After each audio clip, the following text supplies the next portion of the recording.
Semoga dalam keadaan baik dan sehat sehingga kita bisa memulai pembelajaran kita pada hari ini dengan lancar.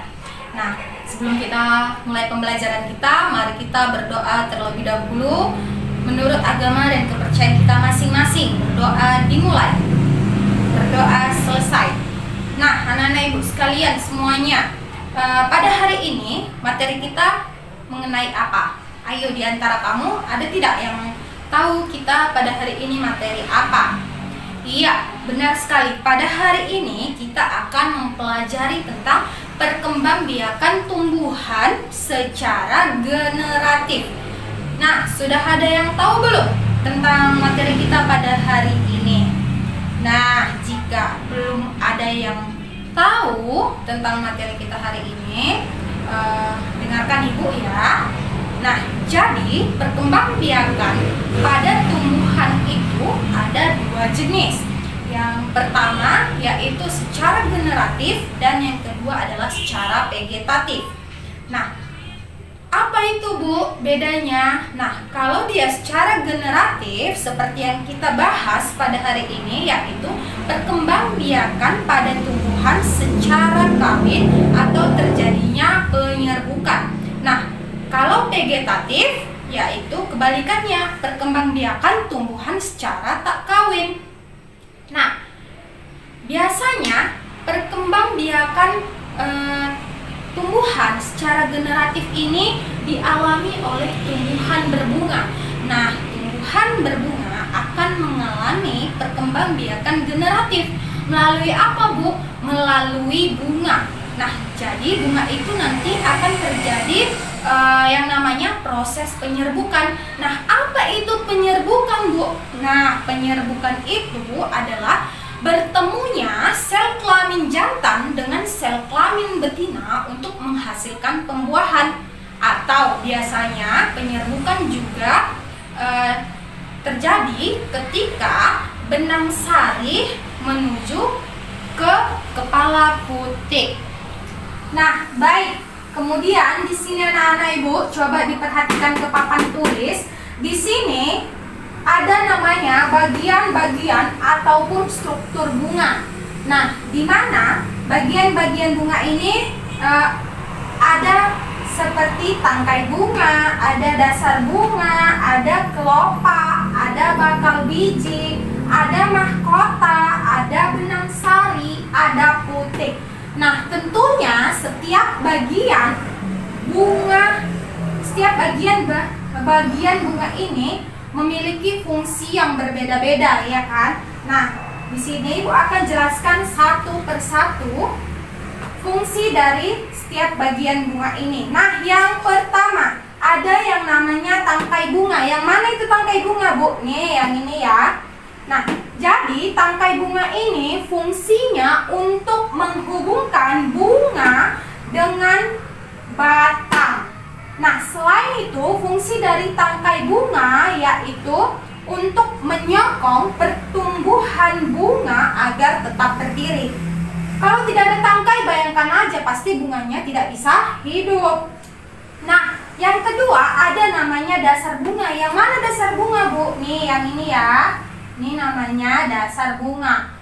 Fungsinya adalah sebagai bagian ujung tangkai bunga yang agak membesar di atas si tangkai bunga. Nah, lalu ada di sini namanya kelopak. Nah, ini ya kelopak. Nah, ini kelopak. Ini juga kelopak.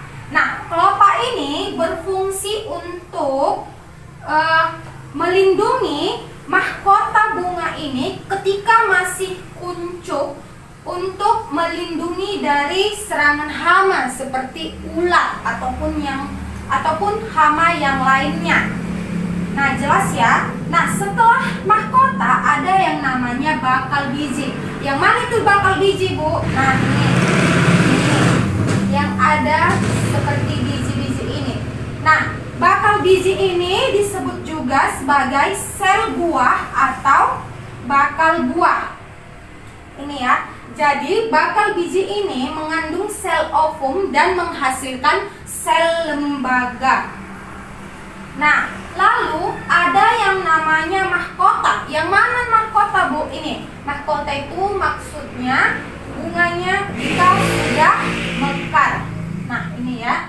Nah, jadi apa fungsi mahkota itu? Fungsinya yaitu untuk mempercantik tampilan si bunga. Untuk apa bunga itu mempercantik diri, Bu? Nah, supaya menarik perhatian serangga-serangga untuk membantu ataupun menghasilkan proses pembuahan atau proses penyerbukan. Nah, setelah itu di sini ada namanya benang sari. Nah, ini ya, lihat yang ini anak-anak ibu namanya benang sari secara keseluruhan ini. Nah, di atas ini kan ada seperti bulat bola dan seperti titik-titik bintik-bintik ini. Nah, ini yang titik-titik atau bintik-bintik ini dinamakan dengan serbuk.